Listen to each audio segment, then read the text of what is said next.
Baik, selamat siang saudara. Ada dua informasi menarik dari segmen Cerita Nusantara Biro Aceh edisi kali ini. Informasi yang pertama, keindahan Laut Sabang menyimpan sejuta pesona di dalamnya. Ikan, terumbu karang, serta biota laut lainnya mampu menarik ribuan wisatawan setiap tahun.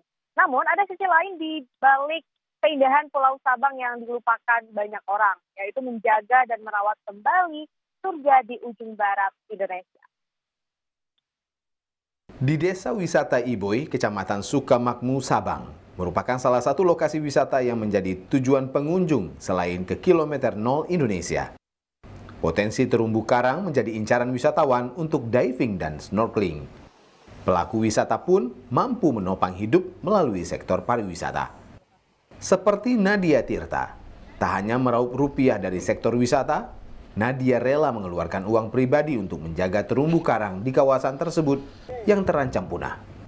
Dengan metode spiderweb, Nadia bersama teman-temannya merehabilitasi karang yang rusak, menghidupkan kembali ekosistem laut, dan mengembalikan harapan bagi nelayan serta masa depan ekowisata Sabang. Prosesnya tidak sederhana. Mereka merangkai besi menjadi modul berbentuk jaring laba-laba, melapisinya dengan resin anti karat, lalu menaburi pasir laut agar bibit karang dapat menempel dan tumbuh. Jadi pada transplantasi kali ini kita menggunakan metode web spider, itu jaring laba-laba, di mana media yang digunakan adalah dari rangka besi. Kita menggunakan besi R10 agar kokoh, kemudian kita las menyerupai rangka laba-laba, jaring laba-laba. Hal senada juga disampaikan Fakhrul Azhar, pemandu wisata di kawasan tersebut yang saat ini juga mengikuti jejak Nadia dalam melakukan penyelamatan terumbu karang. Harapannya besar, ia ingin anaknya kelak dapat menikmati keindahan surga bawah laut pulau ini dengan ribuan biota di dalamnya. Zona penelitian itu, tapi ya kondisi hari ini sudah mengalami banyak penurunan. Memang bukan hanya pariwisata, tapi juga ya kita garis bawahi tadi global warming, pemanasan global.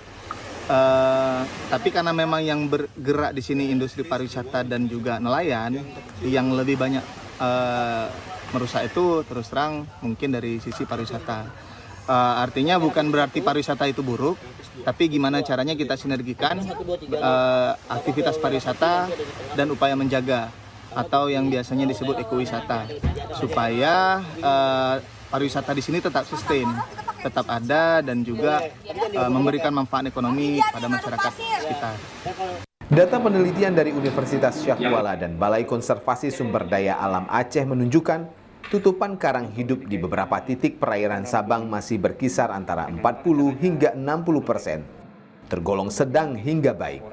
Namun di lokasi ini, terutama di sekitar pantai wisata, tutupan karang hidup menurun hingga di bawah 30% akibat tekanan aktivitas manusia.